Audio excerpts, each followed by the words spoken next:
Hello, Once Forest Focus as Nottingham Forest sits third in the Premier League ahead of potentially poaching Arsenal sporting director Edu. What a time to be a Reds fan indeed, but can this continue? Can we even dream of a title push? Joining me to discuss all that and more, first of all, is Reds fan Emily Anderson. Emily, good morning. How are you today? I'm great, thank you. I am high on life. You need to explain what, beyond just Forest, obviously. Well, it's mostly Forest related, clearly. But I also started my Children in Need swimming challenge this morning, and I've swum 100 lengths. So I'm one of those really irritating morning people this week. Sorry about that. No, that's fine. That's fine. You can plug that some more at the end. Don't worry. Thank you. Second guest is former Reds midfielder David Prutton. Prutz, how are you? I'm good. I think we can all safely say that Emily's done more in the first hour of a day than we will do all week of any real worth or note. So well done to you, Emily, nailing it. Thank you. Yes, well done. Well done. I've left Mikey Clarke till last because he's wearing a Christmas jumper on the 4th of November, which is almost at least a fine and possibly a suspension from the podcast. Mikey, how are you and why are you wearing a Christmas jumper? Yeah, happy Christmas, everybody. Well, I am fine. I can't swim at all. So, Emily, that's really impressive, mate, to be honest. I'm one of them that can't swim. But the reason I'm wearing a Christmas jumper is, so we're obviously in the Champions League spots, and I seem to be working quite a lot personally. And I just thought, do you know what? If you can't celebrate now, when can you celebrate? So I've expedited my December Christmas jumper wearing, and I've moved it to November. So there you go. It has absolutely no relevance to Christmas at all. Any of that? No, not really. It's a stretch. It's a Just stretch. happy. Does this mean we've got 2 months of you wearing Christmas jumpers? Essentially, yeah. I mean, I've got enough to wear. Mikey, how many have you actually got? Oh, at least maybe 25, 30, maybe more. That is genuinely worrying. It is. Yeah, that's. I mean, is that ever a conversation starter with anyone? Walk off. It's probably ended quite a few relationships, I think. Yeah. Right. Let's get down to business. Mikey, kick us off. What did you make of Saturday and the weekend in general? Now we're third. Absolutely incredible. Honestly, I'm not even going to try and tone it down. I think that is probably the best performance that we've had since getting promoted. All round 90-minute performance, because you can talk about them going down to 10 men and the way that after a sticky sort of 5-10 minutes in the second half, we took control and blew them away. But I like to look at the first half, because when it was 11 versus 11, I thought we played some great stuff on the front foot, and it was just an all-round performance. The atmosphere was back again. I thought the atmosphere is fantastic. Everybody's starting to dream. It was just a wonderful, wonderful performance, and everybody's been waiting for that, haven't they? We always have like periods where we good one half, or we blow Fulham away, for example, last season in the first half and then hold on. We've never really strung a home 90-minute performance where we've won by 3 goals. Don't think it's happened since we got promoted. So just an incredible day. And to be honest, that scoreline flattered West Ham. That could have easily been 6, 7 or 8, the amount of chances we missed, and the amount of great saves their keeper made. So it was just a brilliant day. It makes you dream of what could potentially happen. Don't want to get carried away. But this team just keeps defying expectation. It keeps surprising me. Love the way we play. Love the use of the substitutions yet again. Well done, Nuno. Great stuff. And it was just an all-round brilliant day. And everybody left that ground. There was singing outside. There was fireworks going off. There was music blaring, in the ground and in people's cars. It took me about an hour and a half to get home, but couldn't care less because everybody's just absolutely buzzing. It was just a great day. It did have that vibe a little bit, Emily, of the promotion season and something starting to happen. We'll get into that, obviously, but after we beat Palace, I think it was probably more relief. We got that first home win on the board. This one, it was like, oh wow, we're actually really good at home and away. Well, talk to us about the moves coming out of the ground and what you made of the game as well. Yeah, I think it was a real breakout home performance for us, wasn't it? I was at the Palace game as well, and that felt so much more edgy as a fan watching from the stands. I was in Lower Bridgeford on Saturday, so I knew I was in for a treat anyway. But the atmosphere, I said to my friends, it felt like that promotion season all over again, the atmosphere. I was really worried that because we were an established Premier League side, that we'd sort of lost that wonderful atmosphere that the City Ground's so famous for. But we were so loud and proud for the whole match. I thought it was a great performance from the lads. I agree with Mikey. For me, the best performance of the season all round. And I felt that every single player on that pitch in a Forest shirt dug in when they needed to. And you could see at the final whistle when the lads just dropped to the floor, they had literally left everything on that pitch. And it was a comfortable win for us. I think it did flatter West Ham. We could have scored more. Morning, Freddie. I don't think Ham ever really looked like scoring other than that chance in the first half. Like I say, that there was a real feel-good buzz around the fans on the way out. People singing about dreams of Europe, not just Europa League, but Champions League. And a bit like Mikey, it took me an awful long time to get through the crowds. But everywhere you looked, there were people singing, dancing, drinking, just having such a good time. And almost a couple of people a little bit embarrassed, saying, "Wow, that was kind of a run-of-the-mill easy 3-0." And, you know, disbelief. But actually, this isn't a flash in the pan. This is a team that has been building and building and building. Nuno has got that beautiful blend at the moment. And you can see from the behind-the-scenes videos, this is a team that are so together. So the substitutes don't mind that they're subs because they're finishers, or, you know they've got their role to play, even if they don't make it on. So, yeah, it's a great time to be a Forest fan.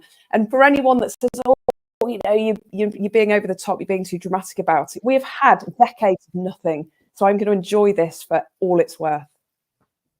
Prutz, I think you did the Leicester game as well. I'm not I sure. was there, yeah. So you saw that one. You've seen the result for this one. Mm-hmm. Is it the manner of the performances that we're winning games, but we're winning them where we could be, scoring 4 and 5 and 6 a game? That's so impressive. I think it goes back to the Chelsea performance and result. As much as people, the narrative of Fred. I mean, Freddie's nailing this. You can say, she put it on mute. I'll get back. I was going to make a joke about a horrendous dog then, but I won't. The result and the performance against Chelsea, where there was emphasis potentially on Chelsea in that game, when it should have been about Forest being very close to winning 3 points right at the death, wasn't it? And then the Palace game comes and it's dispatched. The Leicester game was brilliant. I really enjoyed it. I thought Leicester's goal was very good. I just thought Forest very comfortable, very dominant in a game, showed a lot of control, purpose, passion. And then you feed that into the West Ham game, where there's obviously a lot of debate about West Ham and Lopetegui and how good they are. A real measure of where Forest are now is beating a poor team and beating them well, which is exactly what they did. Bar Fabianski pulling out 2 of the best saves I've seen so far this season. That's a 5-6-7-0 game. Obviously, taking into account Alvarez doing what he did just before half-time, completely cleaning out Elanga and quite rightly getting sent off. There's a domination and a comfort in who they are at the moment with Forest, and everyone doing the job. I'm sure we'll come on to players and specifics, but I've got a sense from what Mikey and Emily is saying there. Obviously, the clocks have changed. You're now walking back from the ground in the dark. That togetherness, that mass of people, that communion that walks out, and no one's cold because everyone's all jammed together and it's wonderful and everyone's singing, and it's that turning of the season and seasons where you think potentially there's a load to look forward to between now and Christmas. Then Christmas up into Easter. There's some tough games coming up, but Forest are in the best position they could possibly put themselves into. Dare I say it, enjoy the season. I know a lot of being a Forest fan is gnawing your fingernails down and taking a lot of stuff on the chin. But it's purpose, it's passion, and it's a real pride in what they're doing, that collectively everyone's on the same page, and it's a glorious thing to see. It's like, as I said, I was at the Leicester game listening to the fans singing, "My word, did you enjoy that?" And absolutely so. If you can't ram that down your rival's throat on a Friday night when you've been wonderful once again, there's no point watching a football match, is there? So they've just done so well covering themselves in glory between the start of the season and now that it's I mean, we're all getting carried away. It's amazing to say, and why not? That's what fans are for, to get massively carried away with how the team's doing. Just before we talk about how carried away we should be, there's 500 people with us already inside 10 minutes, which is great. Do us a favor and hit like on the video if you haven't already. It makes a big difference. So obviously we are third. That was the table on Saturday night. Chelsea are in 4th now, which makes people get very excited, a bit giddy. There was a chance we're going to win the league, which people did laugh at a little bit, but you never know. You never know. There's a table here from Twitter. I will just give the guy a credit and then explain it. Aurel Nazmiu did this, and it explains teams who have won, transformed between seasons, points per game, and Forest are up there with any team in the last 10 years or so. And you'll note there's Leicester 2015, 2016 in there, Leverkusen 2023-24, both won their leagues, and Stuttgart came second. So Forest are overperforming as much as any of those teams did. What do you think, Mikey? Are we just massively overperforming and will regress to some kind of, top half of the table, which is great, or can we dream that this is slightly more sustainable? You can always dream, can't you? Otherwise, as Prut said, there's just no point. So you can always dream about what's possible, and nobody gave Leicester a chance a few seasons ago, did they? And they just kept going. I'm not saying we're going to do that, not at all. But I do think that this team's maybe not peaked yet. I saw a lot on Saturday and in previous games to show that there's more to come from this group, and we are missing a few players through injury as well. So when they get back, we'll be even stronger. But I think realistically, what will happen is it's peaks and troughs of a season. We will have a point where we're struggling. We're maybe discussing where the next win or the next point's coming from. But at the moment, you can only go off what you've seen. And what I've seen for the last 10 games has been a team completely transformed. They've had the pre-season under Nuno, and fair play to him. He's got them drilled in terms of what he wants from them. They all know their jobs. Emily's right. They're leaving everything on that pitch. You can see it. And there was one point where I think it was maybe just before Aina's goal. He was knackered, by the way, absolutely knackered. He said that, didn't he, Mikey? It just swung. I mean, some swing as well, didn't it? Bloody hell. Honestly, he was knackered. And he walked past back to the halfway line for a corner. And Alex Moreno said to him, and he said, just breathe, and just did that with his hands. And he started there with his hands. And so they're leaving everything. And he scores a few minutes later. So they're leaving everything on the football pitch. But I think at the moment, you can only go off what you've seen. And who knows where this team ceiling is. I think with my head, realistically, if you said to me now, we will finish 10th or even, top of the bottom half, I'd say brilliant, great season. We've, punched really high. We've leveled out, but we've made such a step on from the previous season. But until we start dropping points, you have to dream. You have to wear your Christmas jumper. You have to be happy. You have to think, what is possible for this team. So I think we'll probably finish about 9th or 10th, judging on what I've seen. But who knows, Matt? Let's keep going. Obviously, that table is only after 10 games, as I think Dan pointed out in the comments. So it is early. But, Emily, 10 games is where you do kind of take notes. And if you look at the teams we played, yes, we played 5 of the bottom 7, but we've also been to Anfield, been to Stamford Bridge, been to Brighton, and played Bournemouth, who've just beaten Arsenal and City consecutive games. So there's evidence for both sides. So how are you feeling about where we could end up? Really super confident. National pundits have said we're in a false position for the last few weeks. But I would say after 2 games, that's a really good marker of where we are. After the weekend's fixtures, we're still comfortably in 3rd place.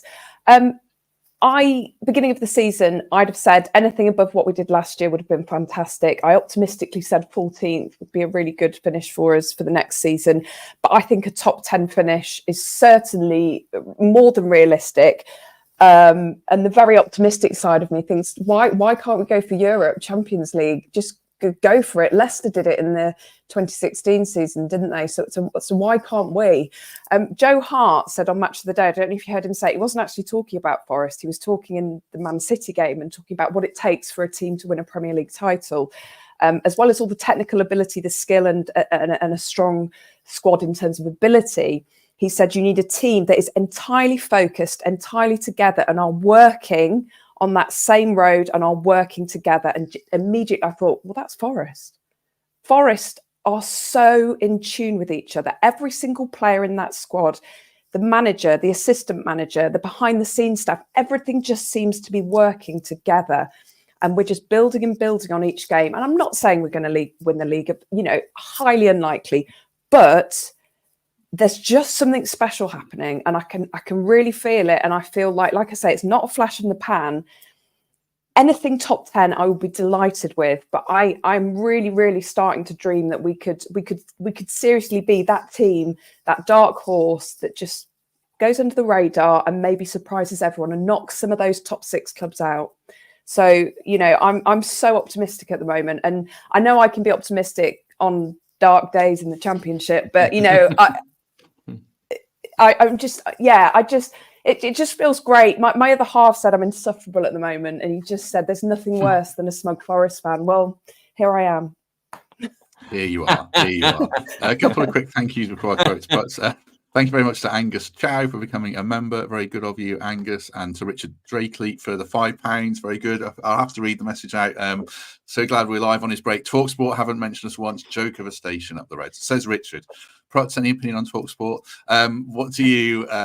Joke of a station. Joke of a station. What about what Emily said, what everyone else has said? I was messaging my brother earlier, who's a Wolves fan, who thinks we're going to finish 14th. I didn't ask him where he thinks they're going to finish. I looked at the table and still would have us down, realistically still being ambitious, you know, 8th to 10th. When you look at the other teams and the money they've got and the squads they've got, how are you seeing it from a player's point of view right now? That's the thing, isn't it? I mean, it's potentially firing on all cylinders with absolutely everybody fit and raring to go. That's the one caveat you've got to make sure that we all stay balanced with regards to the strength of the squad and the team available for Nuno to put out. That kind of the point that's made about beating certain teams in the Premier League, I always think is a bit misleading, because as Forest have seen since being back in the Premier League, there's no easy wins, is there? In regardless of who you're playing and where you're playing and the direction that they're coming at you at. There's that kind of what you were saying, Emily, looking around on Saturday, going, that was quite straightforward. Actually, we managed the game, we scored good goals, and the whole team performed. Which the more that becomes the norm, the more then talk of top 10 becomes even more realistic. I think there's a block of games coming up where there's different tests being laid out in front of Forest. But going back to what we would have discussed earlier on at the season, possibly at the very start, and I would naturally lean towards being a little bit, not cynical or pessimistic, but hopefully somewhere near realistic, of still that gradual building block of Forest as an established Premier League team, which is marginal improvement year on year. And sometimes there is a jump, and maybe this is that jump. Like I said, the Chelsea performance, I felt was a team very early in its infancy, coming of age, if you like, and then showing that they can play at places and be at places where they feel at home and deal with a sending off. So, given what I've seen so far, I think if you are looking at mid-table and maybe a place or two above, right now, I don't think that's fanciful.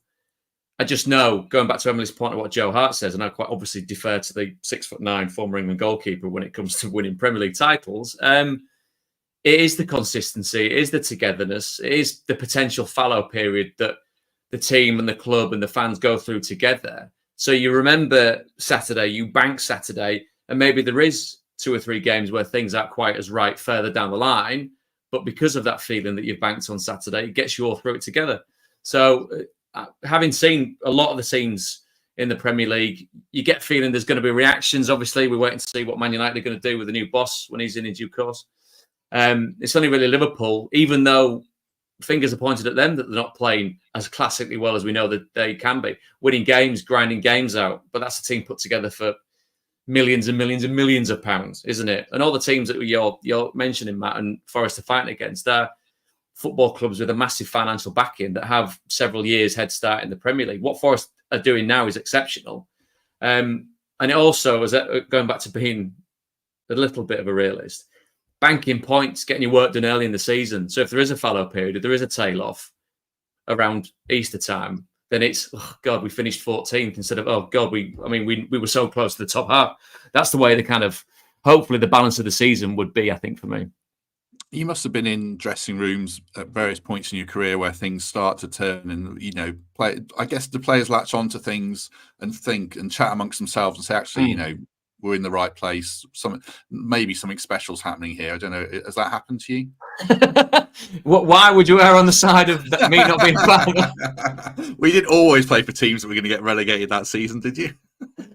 This reminds you of kind of like doing stuff like Deadline Day for Sky and being sat in the pundit's chair and always being asked about teams that are struggling. Like, God, you would have been in a relegation. What? I mean, obviously that's true, but you kind of go, the presumption's always that, is it? It's terrible. When things like Ola's goal, I mean, when things aren't going for you, he bundles through, has a swing at that, probably misses it, ends up facing the ground, teeth full of grass, you know what I mean? And the away fans are laughing their heads off when things are going your way, and rightly so, and deservedly. I'm not saying there's no luck in what Forest are getting at the moment at all. There are elements of that in football, but they're working the socks off. They're playing very well. They're very well put together. They're very well coached during the week, and of course with Nuno up in the sky and assistants down on the touchline. So you do get that feeling. I was listening to Lewis talk about that collective togetherness and that joy and the exuberance that comes with a team playing well, and more often than not, most of the players playing well. Elliott comes out, he comes back on, contributes almost instantly to the game. You know what I mean? Morgan comes back in, hits the ground running. He's seen what's gone on, being away from the pitches for a few games. Get me back on. I want to be part of this. Get me right back in the centre of all this. So you've got players chomping at the bit across the board, and it's a tremendous, and whether this has got any currency or not, it's a tremendously likable team, isn't it? You look at Man United, and it's not a direct comparison. You look at them, and I'm not a United fan. I'm not a City fan. I'm not someone that hates Man United. They're not a likable team at all. Everyone's like, when they're going to get back to the best? Who cares? They've not been at the best for years and years and years now. It's not their time. You look at Forest, so much to like about what they do and how they go about it. And Nuno's playing it down.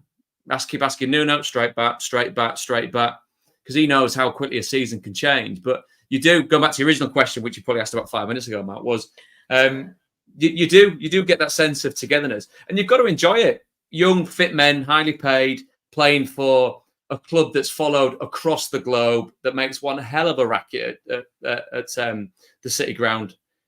Now, these are proper. Hopefully, it comes into something tangible, whether that's European qualification, whether that's decent runs in the Cup, whether that's knocking on the door with the big boys, the current big boys. Then these are the days that you've got to really grab hold on to, because before you know it, you're playing for Scunny and you're crap and you're getting relegated. And then you're retired. Right. So before we get into the match a little bit more, then just a quick word of thanks to Trent Navigation. Lovely to see a few people there at the weekend. Were you there, Mikey, at the weekend? No, you're muted. He's still getting used to his new microphone. No, I'm sorry. I was going to say yeah, but only temporary. I was there like, just before, and then I'd shoot straight off after the game. It was so busy, obviously. So yeah, I thought you might have missed you, but it was rammed. Lovely to see lots of people there. Obviously, coming up December 22nd, Rick Parfitt Jr. gig, and great to hear rocking all over the world. At the end, obviously, as well, Emily sent me a lovely video, which people have really enjoyed. Right, here you go. See you in 26 seconds.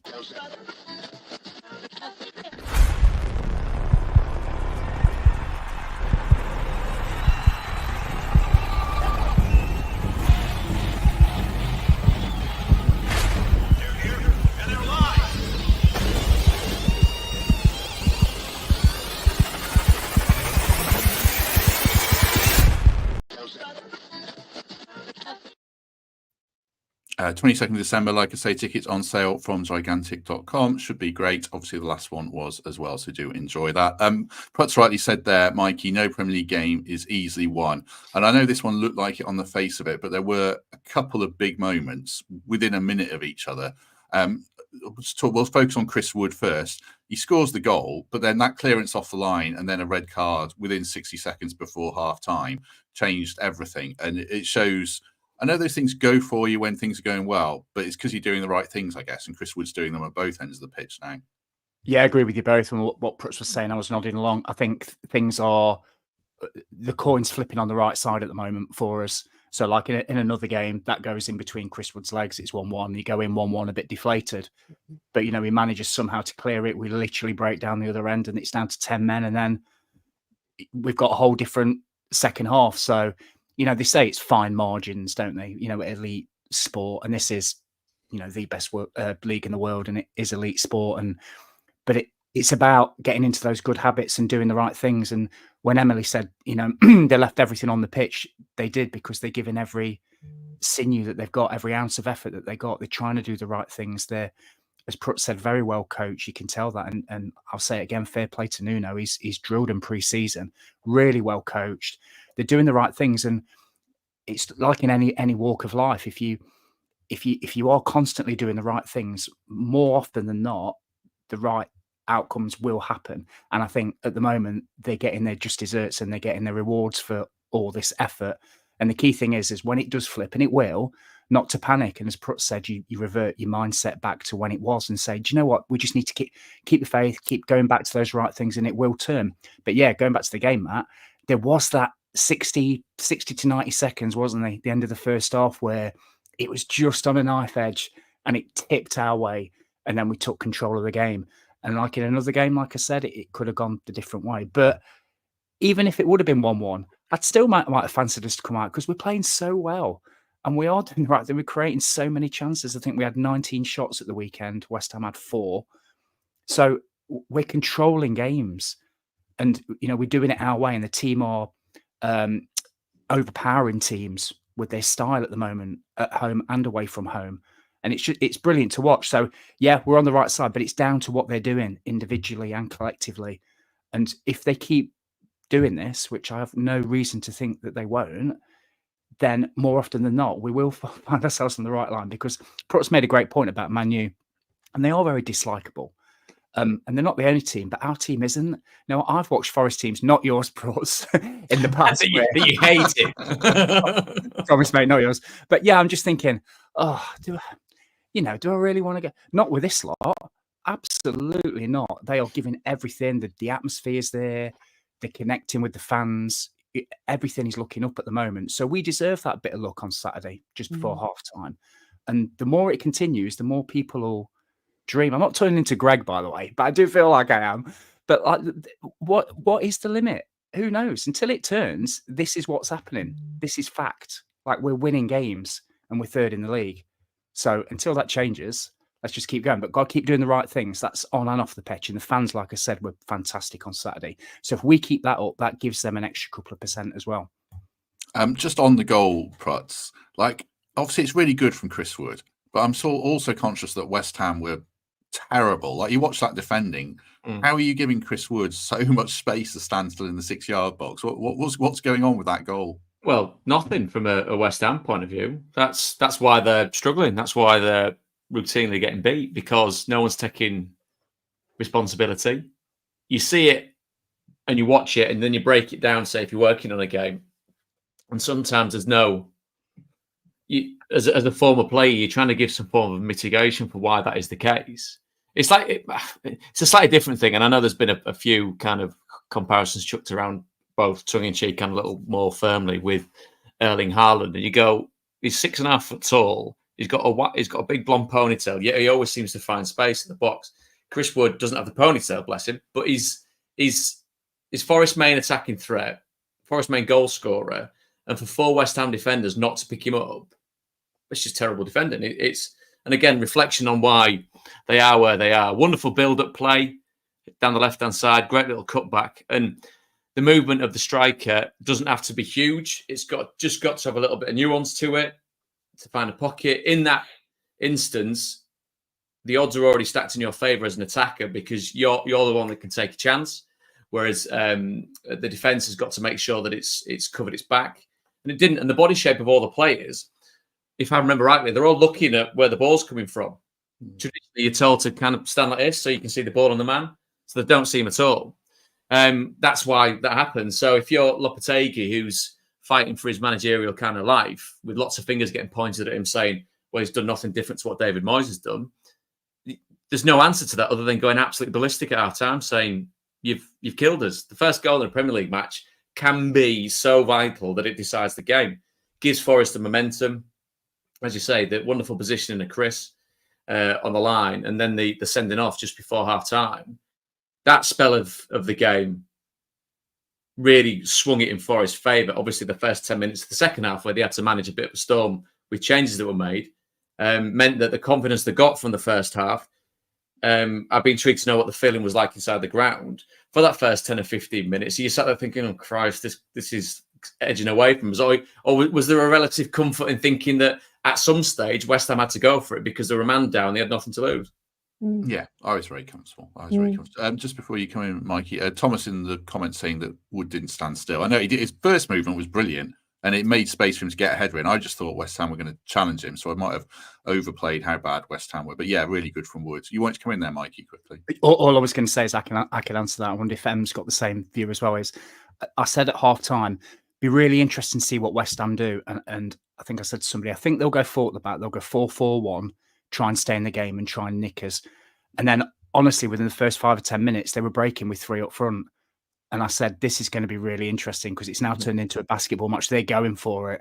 And we just, in the end, weathered it and then picked them off. So fair play to them for doing that because they could have just stuck in. But as soon as that second goal goes in, it kills the game. So I was surprised at how they came out. And I think Forest were, because it was a little bit like, wow, they had Bo in there, they had Antonio.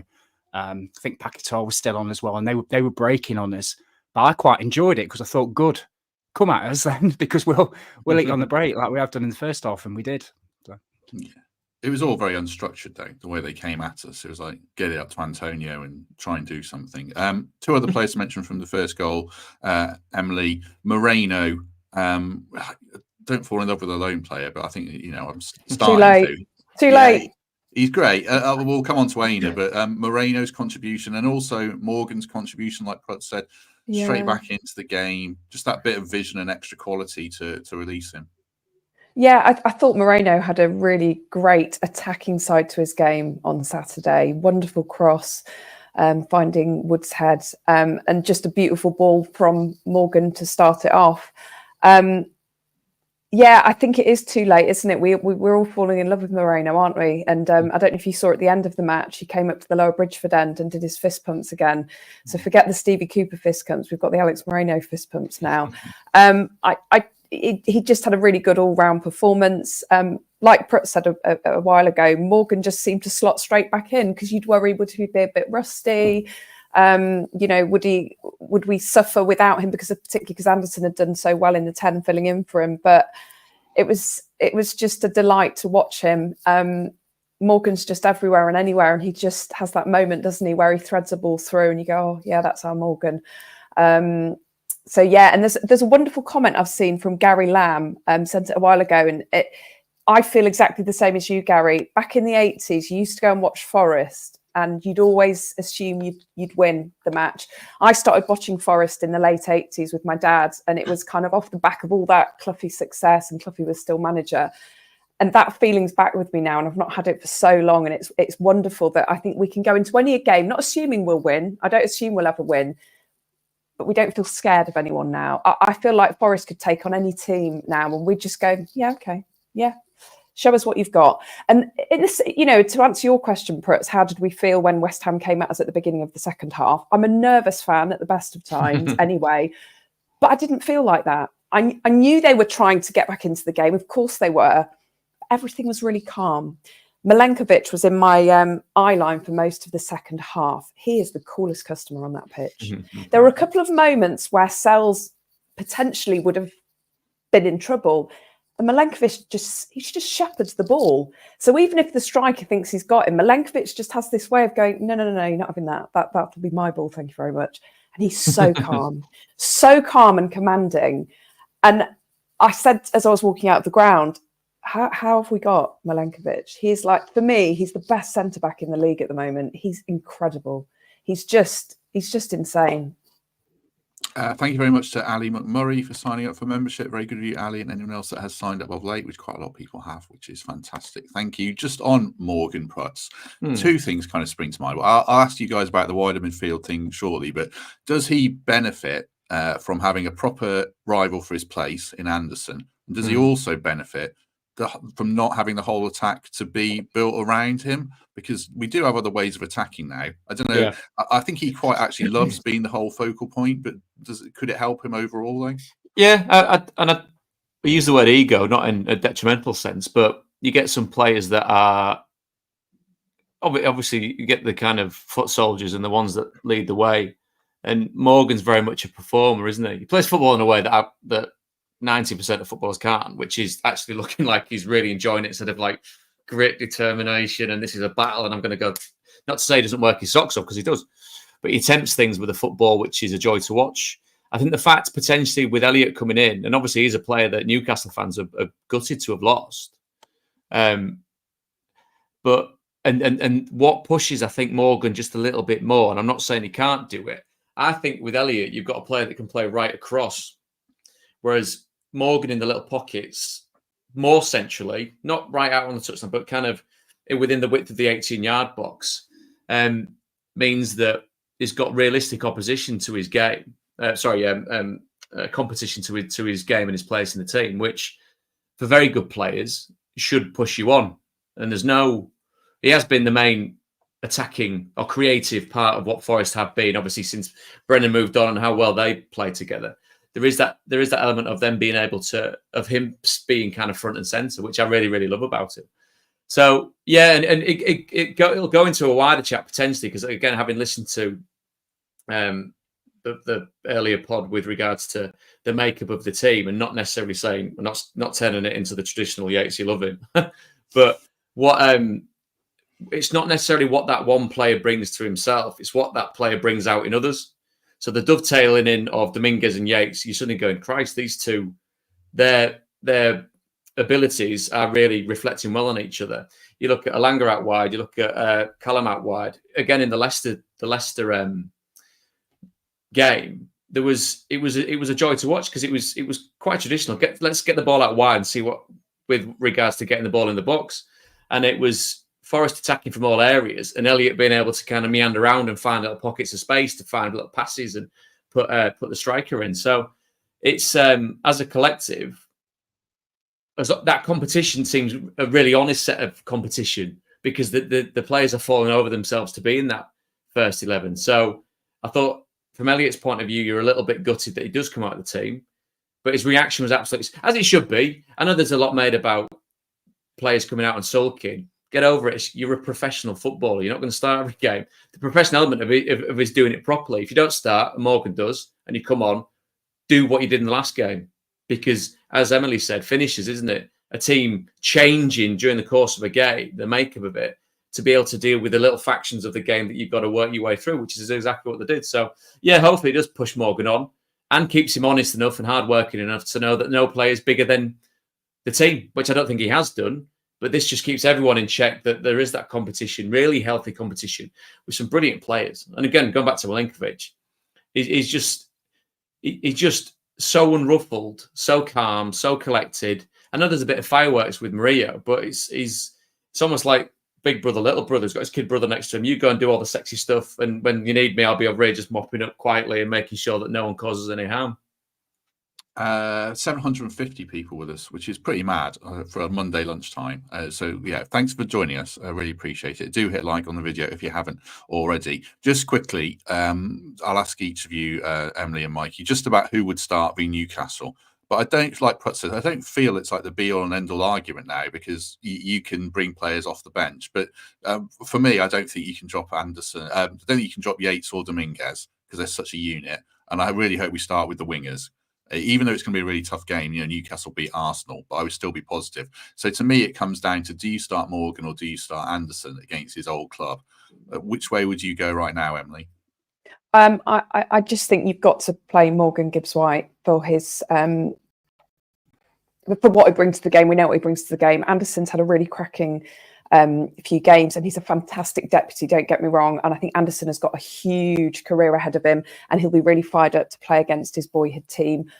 But I think my head says you've got to start with Morgan. Anderson will be a great finisher maybe after 60 minutes, or you switch up the formation slightly and maybe start Alanga on the bench and push Anderson out wide. But personally, I would stick with the same formation, Morgan Gibbs-White in his favoured number 10 role, just because of what he brings. He's an incredible talent, and that's no disrespect to Anderson at all, because he's also a fantastic player. I just think Morgan's just that one notch higher, a little bit further on in his career.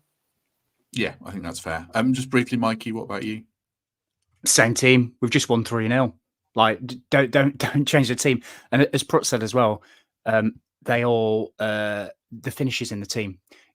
they know the roles. I think there was a stat, I may have said it a couple of days ago, that Nuno's utilised his bench the second highest in the league. And that was before this week. And again, he did the 5 subs. So even if you're not starting a game, there's a fair chance that you're going to come on and impact it. And as Prut said, Anderson within 10 seconds impacted it, won the free kick and then made the goal. So they'll all have a chance to contribute. And I know it's nice thinking, we've got to play him against his old team, but he'll know that was our best win since we got promoted. Don't change that team. Yeah, I think that's fair. And we've got Ward-Prowse coming back into the mix as well. So another option for those 2 sitting midfielders as well, which is great to see. I'm going to try and squeeze in as much stuff as I can because time is ticking. Ola Aina, Prutz, incredible goal. Is he as good as any right back in the league right now? If you're trying to think who the other right backs are in the league, yeah, I mean, up there with them. Yeah, I've never had full backs on my wall as a kid growing up. That's probably that Gary Neville one, wasn't it? Of no one grows up wanting to be Gary Neville. You do now because he's absolutely loaded. That's you know what though? Kids now want to be Ola Aina though, don't they? Exactly. I mean, the form that is in sparkling, and again, another player that he seems to be full of life, full of character. It's a wonderful goal. I mean, when you watching it on telly or wherever you watch it, doesn't really do it justice. And it's one of those where, because we cover a lot of football and watch a lot of football, and you can sometimes football just becomes football, if you know what I mean. But then something like that happens, and it's just a glorious thing because you see it in slow motion, and then it's just, and everybody will know what it is. It's just behind the goal, like, which will never change without getting too existential about it. People rising as one at the same time. I mean, if I could swear, you'd be swearing out. You'd be like, Jay, what? Just as one going, oh my, that's an amazing thing to see in real time, because it's almost like the power of the shot forces everybody out of the seat behind the goal, doesn't it? And it would have been echoed all the way around the seat ground, but it goes in, and that in itself, that really does distill what you pay your money to go and watch, doesn't it? And like, as you say, Emily, the fallow periods, but then you've got someone cutting in from the right, but doing a passable impression of Stuart Pearce's left foot into the top corner and just lifting the place off its foundation. Do you know what? When he picked up that ball, the highlights that are shown on Sky and elsewhere don't show actually where he picked up the ball. Because as he picked the ball up, I thought, Ola's on one now. And he sort of almost lost it, didn't he? It bounced off the chest of the West Ham player. And that moment, I'm not lying, I was like, he's going to have a pop here. He pulls the trigger. And honestly, it was that moment of just, we were all like, what the? And then when I knew it was Ola, because I was at the opposite end of the pitch. I mean, Ola Aina is my number one, love him to bits. So just to see him fire the trigger like that. And is his left foot his weaker foot? I don't. It doesn't look like in that instance, does it? No, Jesus. I think his left foot is his weaker foot, and he was asked in a post-match interview for one of the broadcasters, why did you have a go? And he said, because I was knackered. So it's like, nothing else to do. I probably heard the sound of the crowd saying shoot, and Ola Aina, being the character that he is, thought, yeah, let's have a go. And then did you notice his celebration was stirring the pot? And he was asked, what did that mean? And he said, it means we're cooking. And he said, the team is cooking. He says, that's me cooking. So he said, our team is cooking and this is where we're at. And I just thought, oh, wow. He's probably going to get fined $100,000 for that interview because Ribena is not some sanctioned thing by the Premier League. That's the next thing they'll throw the book at us. Points deduction, 7 points going Forest way because of Ola's drinking. Get back in your place. Yeah, sugar content's too high. You've demoted 10 places. Yeah, certainly. Just quickly as well, Mikey, you referenced it earlier. The amount of goals we could have scored, like Milenkovic could have got a couple.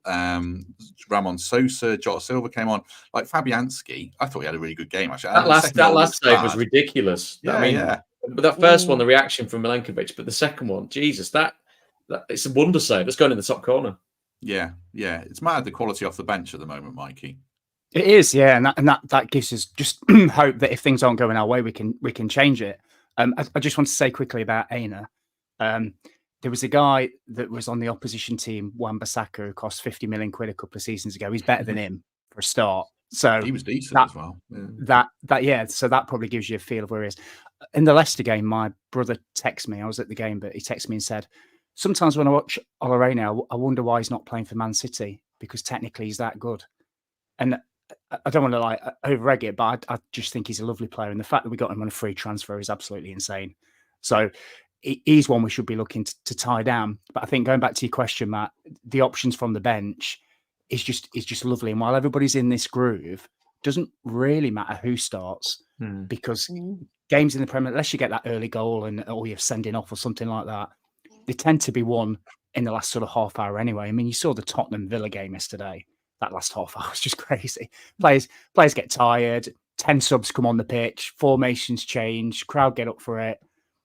You know, and things just change. So the bench options are so crucial and could be the difference between 3 points and 1 point, or even losing the game. So it fills me with a lot of optimism and hope that we've got so many options to either shut the game out with our back five that we've been going to, or to chuck on a Sosa or a Jota or a Taiwo or a James Ward-Prowse. I mean, you can go on and on and on, but it's good times at the moment. But just to jump in on that point, Mike, it's changed obviously in kind of my experience of playing football than not playing football, in the sense of that sheer volume of subs that you can have. If you went into a game and a manager's made 5 changes, you're thinking, Christ, we must have been terrible last week, because literally almost half the team, literally all the half the outfield side. So I'd be intrigued, and this is a question for a footballer of the modern day, of if that changes your perception of what your performance is. Because back in the day, you'd be like, if you came off half an hour, 45 minutes in, 60 minutes in, whatever, there is, and you know when you've played well, and you know when you've kind of stunk the place out, and then you kind of your perception of how well you've done over the course of a season is obviously the minutes you've played and being on the pitch for the majority of those games. I would be, again, like I said, it's a little hypothetical, but whether the players now do have a different mindset of not starting is not a disgrace. You know what I mean? Going back to Mikey's point, you could end up with half the team completely. You could end up with a completely different front four. If things go tits up, you could end up with a completely different back four and a holding midfielder.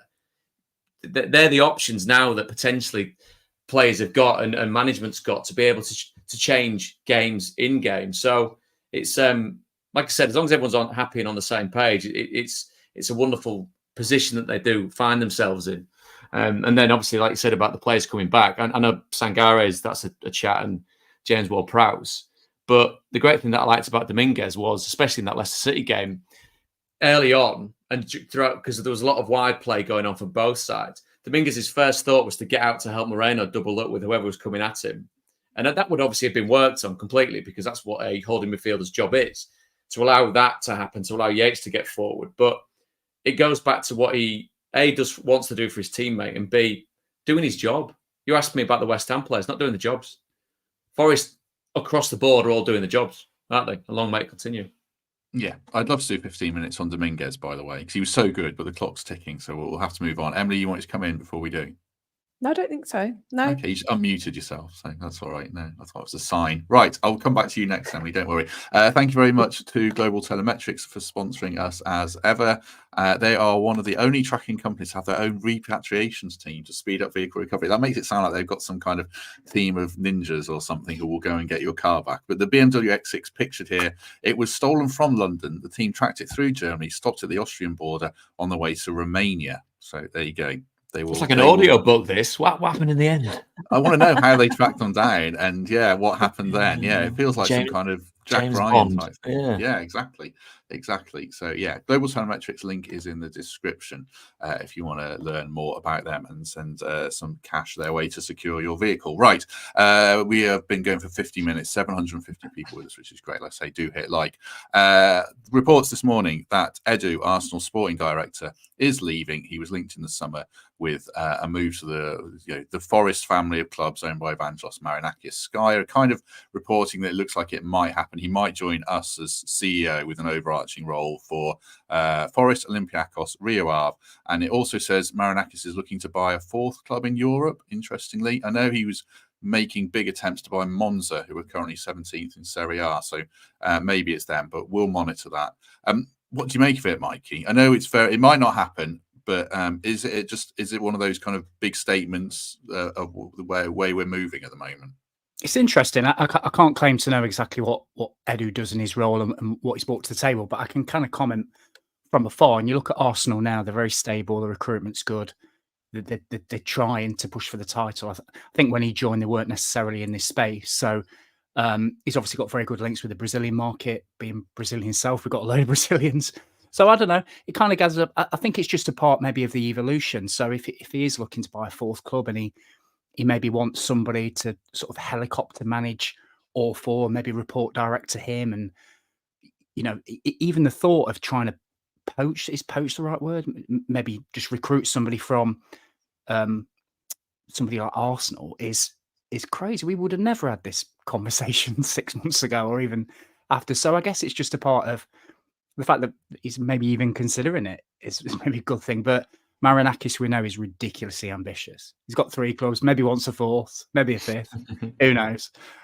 So if he feels this role is needed, and he's trying to get best in class, isn't he? He's trying to recruit the best in class. So, and if Edu's the man, go for it. It's just, I find it very interesting. I shall watch and see what happens with that. If it's a new role or whether it's just something that maybe enhances what we've already got and maybe gives a bit of breathing space to the guys that are on the ground at the City ground. There's obviously you'd like to think, should I say, that there's a plan and a structure that he wants to put in place.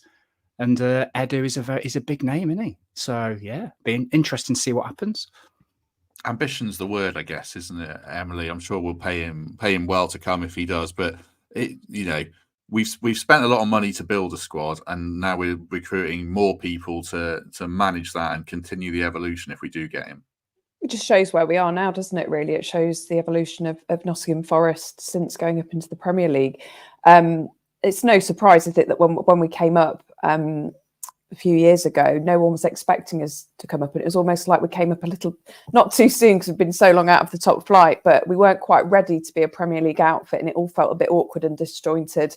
And a lot of criticism for the amount of signings that were made and their chaotic sort of incomings and outgoings at the club. But I just feel like like you say, we've really settled now. We've got a coach in Nuno that no one had thought we'd feel the way we did about Steve Cooper, but I don't know about anyone else. I'm already thinking, Steve who?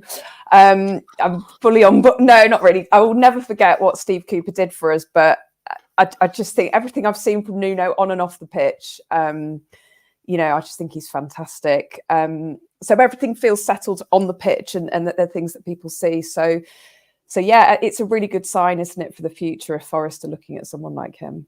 I suppose if you look perhaps at Arsenal's transfer history, I'm just scrolling through it now, but he joined in... I think we're looking at the same thing. Yeah, 2019 he joined, and I'm just scrolling through it. They've signed players like Gabriel, Ben White, Calafiori, Martin Odegaard, players like that. They've built a team. The one thing that people might say is lacking is that centre forward, but then Kai Havertz is doing the job. But Arsenal have evolved under him, so he's obviously knows what he's doing as well as being a big name. Mm-hmm. Yeah, and Declan Rice took that one into it as well. But for coming up against one of the best teams in modern Premier League history in Manchester City, you could be talking about a team, and Liverpool as well, took them into it. You could be talking about a team that had a trophy return for that, but the cynic in you says that that's not been the case because quite obviously Arsenal are building and will be measured against whether they can actually win the Premier League. That's where that comes into, or the Champions League. So that's one thing to look at. Ambition, yeah. I read a couple of the comments which are cynically accurate. He might be getting a shed load of money to come, which if you were from the outside looking in and thought, going back to, again, a theme in the comments about the media's coverage of an Arsenal or of a Nottingham Forest, a layperson who doesn't know what they're talking about might go, oh, well, why would you leave Arsenal for Forest? Well, you've got a team that's on its up. It might have hit a ceiling with what Arsenal can do. The flip side of it is the owner might have said, come and work for me. There's your wheelbarrow. There's a lot of cash to do it as well, which it can be a driving force. It's not a bad thing. It's not something to kind of talk to the detriment of someone. But if that dovetails in with a transfer policy that gets some stellar players in the door at Forest, because at the moment, players that have come in playing well and have come to some sort of fruition. It wasn't so long ago we were talking about just an absolute shambles of a policy, which was just throwing money at anyone, really, wasn't it? Players that were hanging around that were not nowhere near the first team, that were just kind of stinking the place out. So they've got to be very, very careful of that. But again, I think the word that was used was evolution, which hopefully having someone of his ilk and experience potentially could nudge Forest towards that, of them going back to what we said about what is correct, what is something to look at. If Forest are in the same position in January or anywhere down to 6th in January, there's got to be a real feeling about tooling up in the correct way. One, in a way that obviously improves the squad, and two, in a way that doesn't upset any balance, because the chemistry is correct right now. You just need the legs and the quality to get over the line. If over the line's Europe, then potentially you do go again in January with regards to bringing players in. Yeah, I saw John Percy I think he might have been on the Radio Nottingham Shut Up and Show More Football podcast, saying that they've identified a striker that they want in January. And, if they put all the money into that, then, great.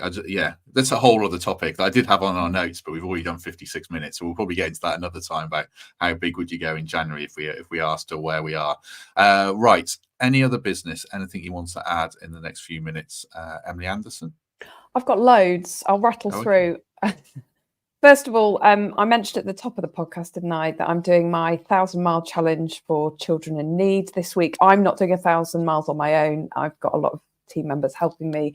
So if you want to find out more about that, it's bbc.co.uk/swim.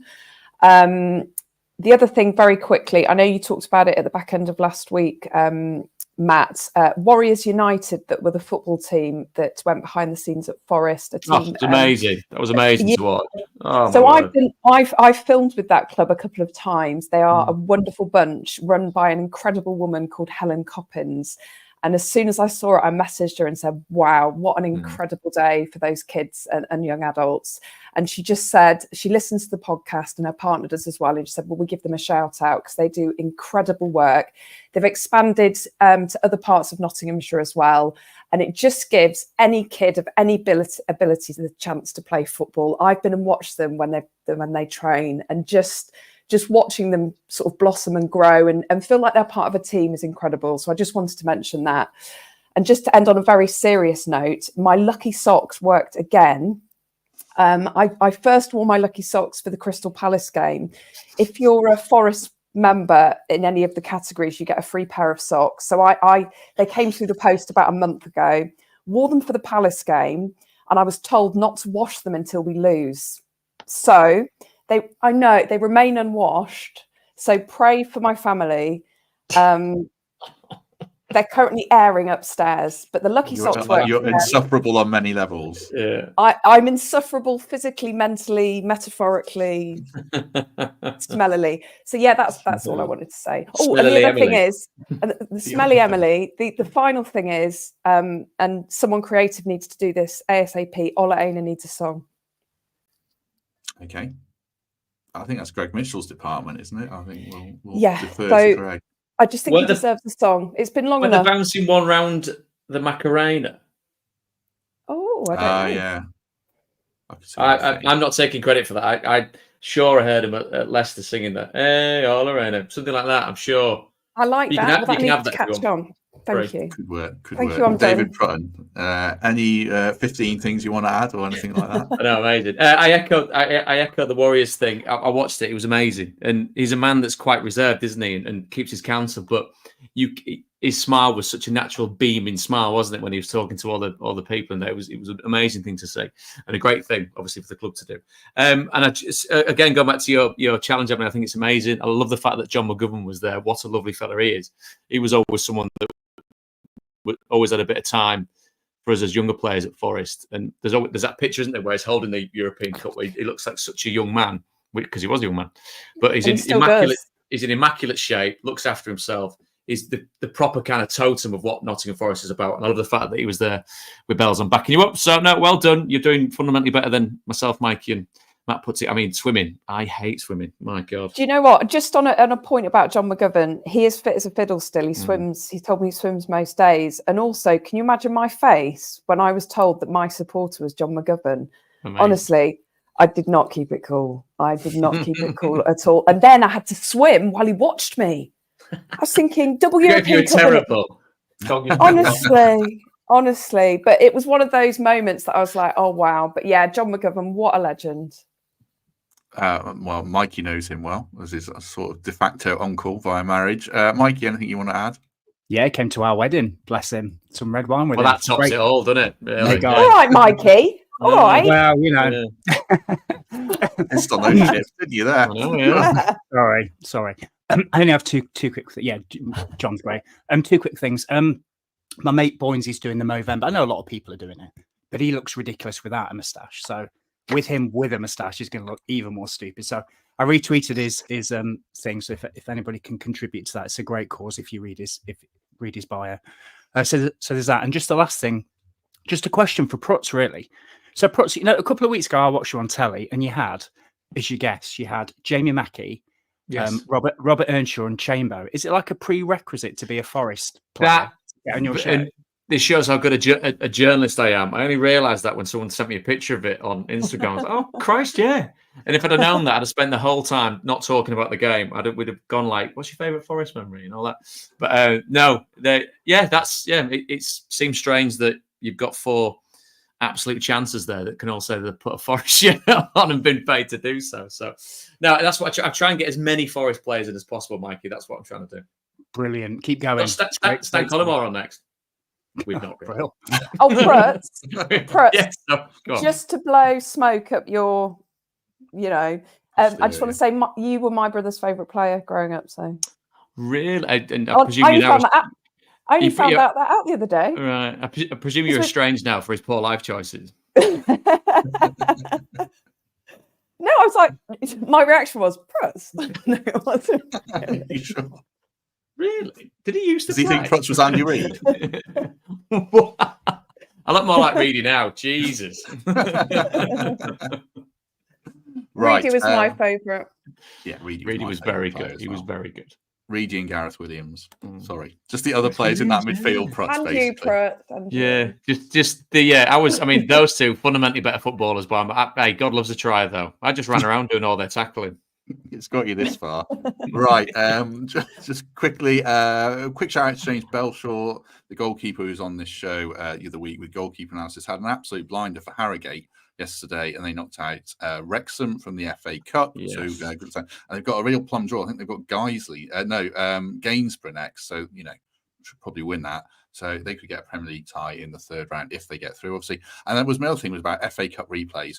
What a shambles it is that there's no FA Cup replays in the 1st round. Like really harming clubs in the lower leagues who could be making like 50 grand or 100 grand from some of these replays. They should at least have FA Cup replays for the 3rd round when the Premier League clubs come in. Because the Premier League lot that voted for it. Nothing to do with it's the Premier League bunch that voted for it. Nothing to do with the EFL.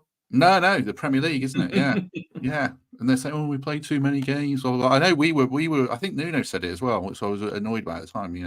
Love Nuno, obviously. There's some great chat in here. Sorry, I mean we're going off on a tangent now. Talking about Mikey's wedding, where they've got Colin Frey commentating on the wedding. Oh wow! You got the back end of what the conversation was with John McGovern, and here comes the bride, textbook walking down the aisle. Brian Laws when she says yes. There you go. Or Steve Hodge, yeah. I think James Perch is more reserved. I've not heard him on it yet. Yeah. Right. We've done an hour and 4 minutes now, which is pretty good for you to stick with us if you've been with us for the duration. We shall be back tomorrow evening, I think at 8 p.m. We'll do one of the phone-ins that people really enjoy with myself and Greg. And then Wednesday, we shall have an interview guest. And then Thursday, we'll look ahead to Newcastle on Sunday. Tough game, obviously, but one to be excited about. Right. Emily Anderson, thank you very much. Thank you. I love that. Mikey Clarke, off to put up his Christmas tree. Thank you very much. Yeah, I really enjoyed that. Thanks, guys. Good to chat. You too. David Prutton, you're a hero. Thank you very much. I enjoyed that. It's always wonderful fun, so thank you very much. No problem. Right, have a good day, everyone. We shall hopefully see you tomorrow, but if not, we shall see you soon.